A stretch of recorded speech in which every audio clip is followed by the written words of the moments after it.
This is Pet Life Radio. Let's talk pets.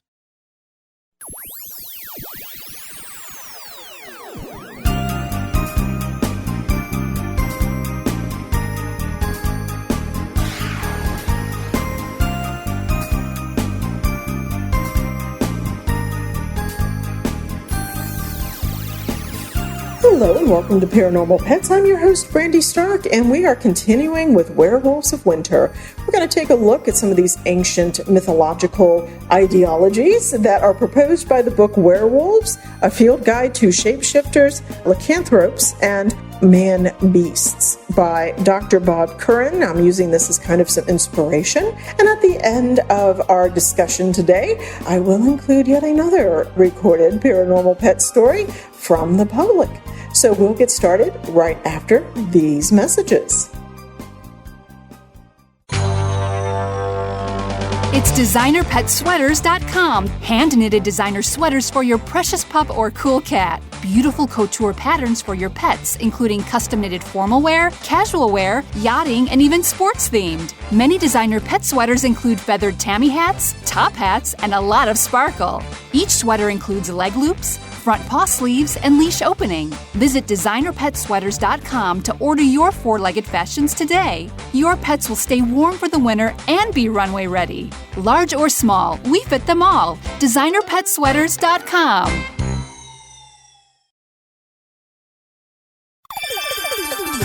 Let's Talk Pets on PetLifeRadio.com.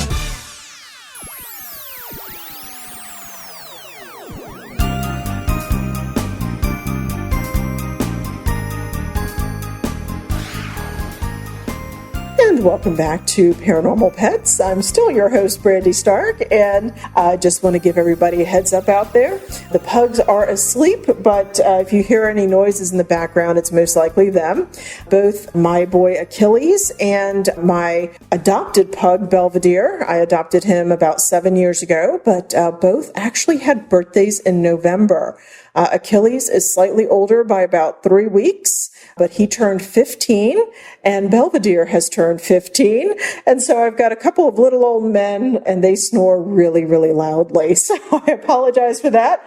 Achilles, as you all might remember, is actually a retired paranormal pug. So he is sleeping next to my current paranormal pug, Patroclus. So kind of interesting. But that aside, let us talk a little about ancient cultures and the werewolves. Now, the author, Dr. Bob Curran, does describe a little bit of the Epic of Gilgamesh, where this is one of my very favorite epics ever. So I am going to suggest, if you haven't read it, to read it. It is a Mesopotamian epic that was rediscovered in the 1800s from some clay tablets. I have discussed the Epic of Gilgamesh quite often, in part because it also contains a very old ghost story in Book 12, which is an appended chapter. It is kind of an interesting one, but the story features Gilgamesh, who is basically the inheritor of the throne. His city is Uruk, and his father built the city, was a great hero, and in fact, Gilgamesh is the son of a goddess as well, Ninsun, the goddess of dreams, corn, and cattle. Kind of interesting. So he's got a divine heritage. His father is a hero, and when we start off the story, he is a young man, and he is in need of... He's got a big ego. Let me just put it to you that way. He is in need of some taming. And in fact, the story starts off that Gilgamesh, kind of like a young man between 18 and let's say 24, he is deflowering all of the virgins before their husbands on their wedding night. And he is running his soldiers in contests all the time. He is wearing his people out, and he is neglecting the city. And so the people pray to the gods, please help us. And the gods say, okay, we can fix this. So while Gilgamesh happens to be the son of a hero and a goddess, so let's say he's 2/3 divine and 1/3 human, the gods create, and believe it or not, by the way, before I forget, that is actually not a random number that I have picked out, because a hero is more than mortal, but less than divine. It kind of bumps Gilgamesh's divine heritage up a bit to that 2/3 level. I always thought that was kind of funny because folks are like, well, why don't you say half? I'm like, well, he kind of is and he kind of isn't. So there you go. Anyway, the gods decide that they are going to fix this situation by giving him kind of a perfect companion. So So if Gilgamesh is on the side of divinity, the heroes, and humankind, what they do is they sculpt, essentially, they create a man who is a man beast. He is covered with fur. He lives among the animals. And in fact, he becomes a nuisance. He is superhumanly strong for a furry big guy. In fact, some might say he sounds a little bit like a Neanderthal or a Yeti, which I think would be interesting. But he becomes problematic because he is releasing animals from the hunter's traps, and he is bothering the shepherds. And the people finally come to Gilgamesh and they say, hey, there's this super strong guy out there who's making a mess of things, and you as king should fix this. Well, Gilgamesh is intrigued because he is the strongest man. There is nobody compatible with him, and he really wants to fight the wild man. Well, and I do teach this in humanities. How do you train a wild man? How do you tame a man?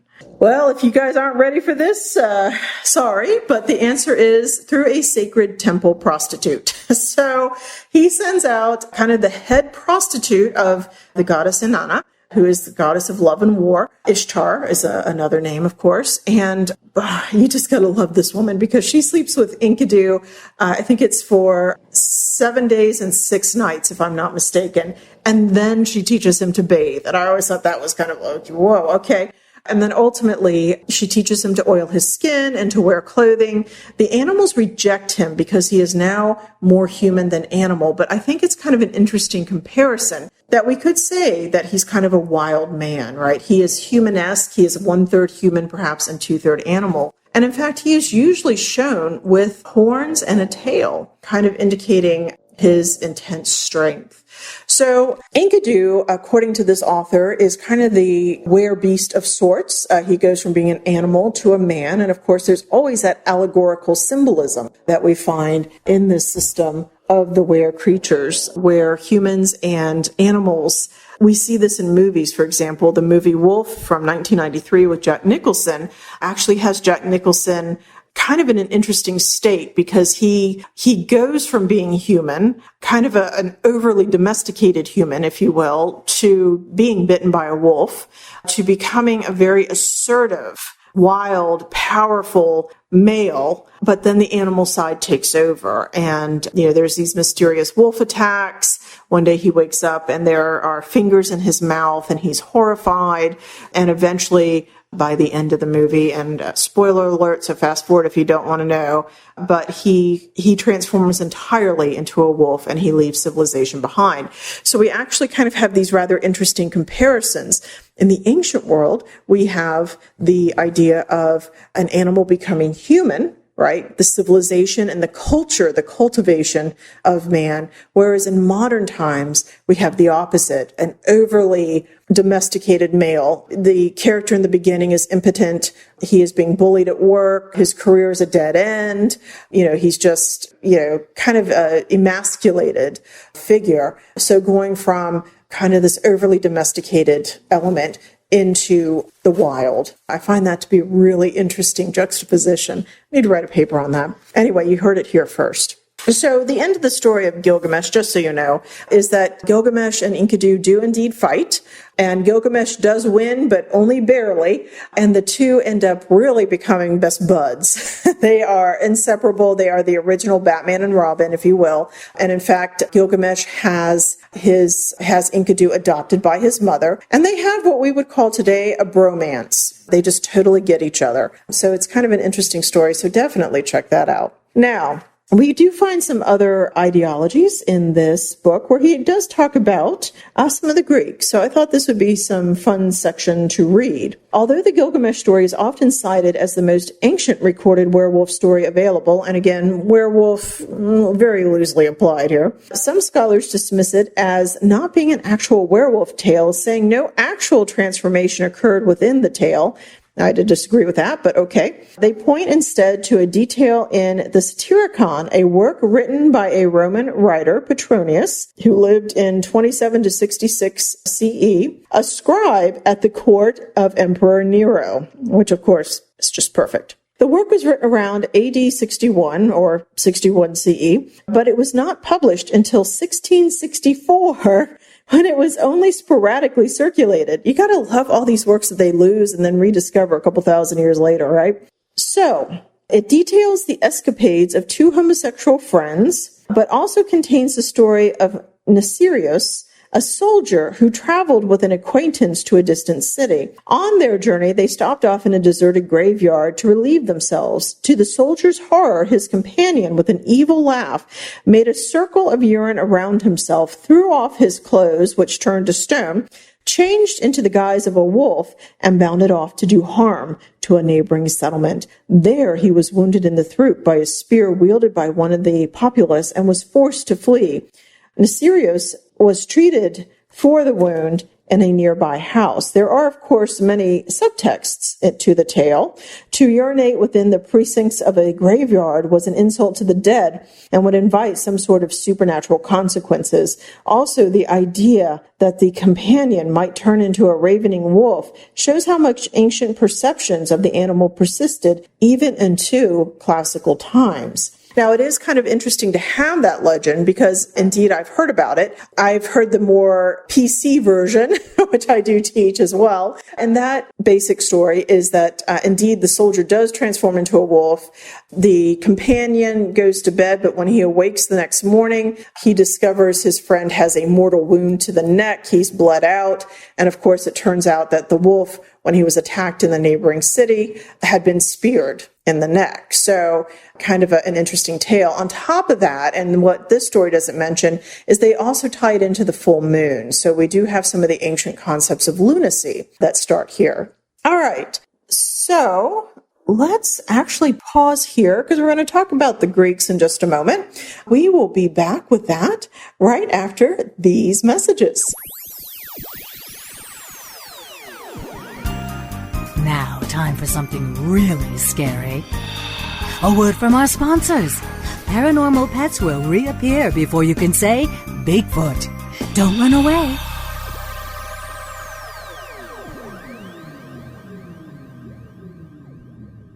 Take a bite out of your competition.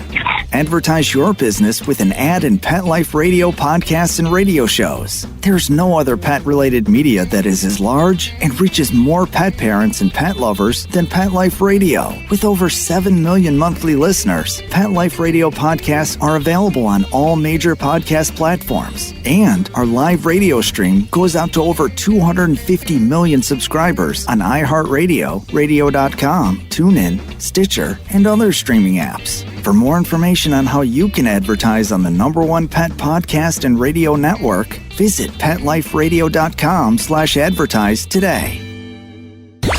Let's talk pets Let's talk pets on Pet Life Radio. Pet Life Radio. PetLifeRadio.com.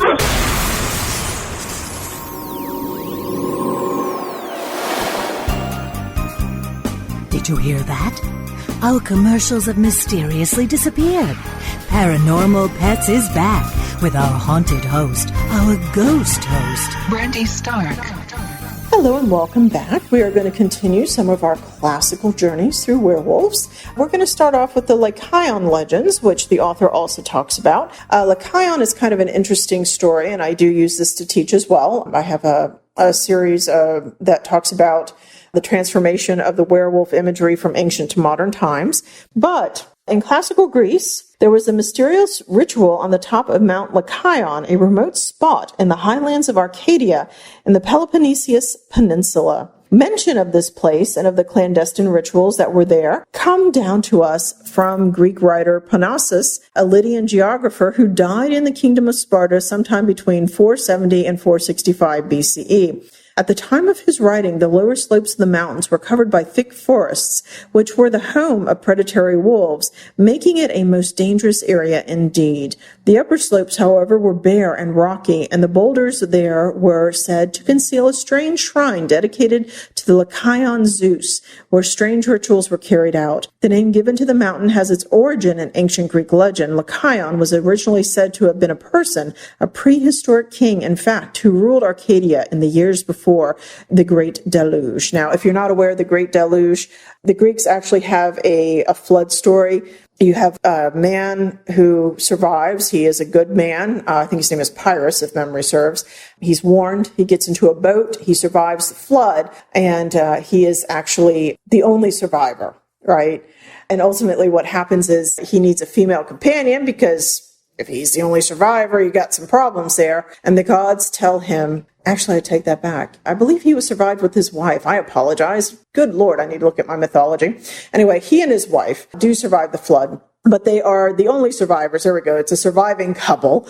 And ultimately, they still need to repopulate the earth. I mean, that's a lot for two people to do. So the gods tell them to throw the bones of their mother over their shoulders. And they do, because they figure out that the bones of their mother are the stones of the earth. And as they throw the stones over their shoulders, the man gets men to grow from these stones, and the woman has women grow from these stones. And of course, we're kind of also symbolizing a shift from kind of a golden age, silver age, to kind of a stone age, to a tougher time period, people made of stone rather than kind of this divine clay, right? The descendants of the divine couple. All right, anyway. So, in an attempt to ingratiate himself with the god Zeus, the king invited the deity to feast on a high mountainside, at which he served up human flesh, said by some versions of the story to be that of his own son or his nephew.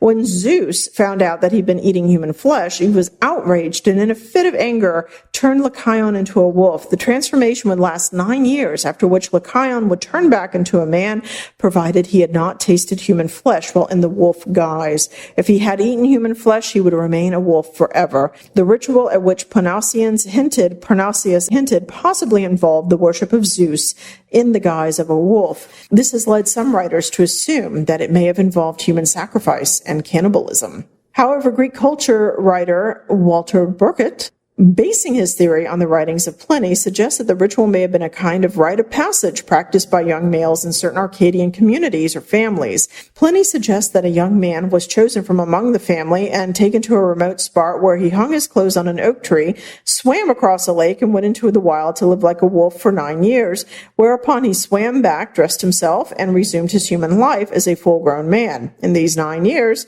he was not to have tasted human flesh, else he become a beast of the forest and beyond humanity. The notion of the swimming across water is significant as it suggests, according to cultural anthropologists, a break with the human world. There may, of course, have also been some sort of human sacrifice involved, but the exact nature of this is unclear. Although not doubting this, Parnassus is extremely skeptical of the metamorphosis of human into wolf. And ultimately, I'm a little bit skeptical of that idea as well. It seems to be fairly elaborate. Now, if the person picked was a shaman, perhaps I could see that as a life ritual. He literally dies as a human, goes into the wild, kind of in this liminal state, and returns to his human life. So it would be life, death, and rebirth.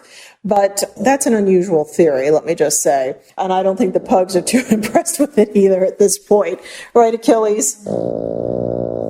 That's right. Okay, so what we're going to do is, at this point, we're going to pause. This is our last little section for this particular episode, but let me give you a little bit of a preface for this recording. The spirits of St. Petersburg had gone down to the oldest cemetery in Tampa. It's called Oak Lawn Cemetery, which is alleged to be haunted. The story is that there was a man who was accused of robbing a very wealthy man in Tampa, which at that point had about 500 people. We're talking the early 1800s. Tampa was nothing at that point, and raping the man's daughter. He was held in jail, but because of this transgression, an angry mob formed. They dragged him out and they hung him without a trial. So the story or the legend is that in this cemetery, and Oak Lawn is the oldest cemetery in Tampa. It was actually the first public cemetery created for paupers, indigents, I think I got that, and slaves at the time. He was actually buried in the Oak Lawn Cemetery. It is said that at sunset, you see his ghost. and he walks, he's either seen hanging from a tree or he walks through the cemetery with his neck at an odd angle. Well, I am sorry to say that we really didn't have any luck with that urban legend. We were there for sunset, and in fact, we had paused at the time of this recording because there were police helicopters flying around, not looking for us, I'm happy to say, but there was a jail not too far from us, so everybody was kind of keeping an eye on the area just to see what was going to happen. But ultimately, in the middle of this, we actually did smell kind of this rancid odor, so you'll actually hear us talk about that. Most likely, we were there right after the tropical storm hit this area because it has been 2020, and 2020 has sucked. So we had, which one was it? Good Lord, I can't even think of her name right now, but we had a tropical storm that kind of whacked us. It started off as a hurricane, and by the time it hit land, luckily for us, it was a strong tropical storm. We actually went to the cemetery the following week. So you'll hear us kind of talk about what this possibly could be. So we're here at Oaklawn Cemetery, the Spirits of St. Petersburg and I, and we are doing a little bit of an investigation of the historic Tampa Cemetery, but we're at a bit of a lull right now. So JJ had told me about her paranormal cat experience, so we thought we'd go ahead and record it while we're here. Okay, my name's JJ Wallace, and my husband and I, we had 4 cats. 3 of them had passed. One of them, Sammy Joe, was particularly close to him and would sleep right next to him. And Pippi was particularly close to me, very attached to me, and would sleep over me, on me, next to me, always by me. And she passed. It was very tough because she became kind of like a mother to Itty Bit, the latest one that we got. She kind of took her under her wing, and they were very close. They napped together, they played together, and so Itty Bit kind of started taking over Pippi's routine a little bit. She would come next to me, but she'd do this routine where she makes her little biscuits on the pillow, and then she goes up on the chair, and then we go to sleep. Well, one night I'm laying there, and I feel what I thought was Itty Bit walking across me and over to the pillow. I know, I smell that too. And but I didn't feel her making biscuits, and I thought that was weird. And so I got up and I looked, but she wasn't there. She was asleep in the bed across the room. So I believe that that was Pippi coming to lay next to me, because I felt very strongly about that. Interesting. And I believe that our pets are still with us even after they go, because we had such a connection. And actually, while you were telling that story, we might as well just tell folks, I don't know, did you get that aroma? It was like horse manure. I thought it might be like light decomp, but it stank. It was so instant. Yeah. Like, where would it have come from? And where has it gone? I still smell it a little. You guys are standing on top of the sergeant. Not on top of the sergeant, but next to one. Turn around. Sergeant. Every time I see sergeant, I always think horses. I don't know why.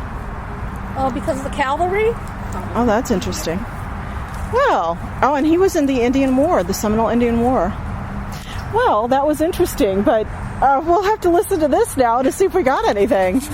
All right. So thank you for telling us your story. You're welcome. Well, I hope that you enjoyed that. And I want to thank you all for listening to another episode of Paranormal Pets. Just a reminder, please adopt. We've got lots of needy animals still in need of homes. If you do not adopt, please consider donating to a local animal shelter because they're always in need of supplies. And on top of that, if you want to know more about the Spirits of St. Petersburg, please feel free to Google us at www.spiritsofstpete.com. We're trendy now. Everybody out there, please stay safe, take care, and I will catch you on the next episode.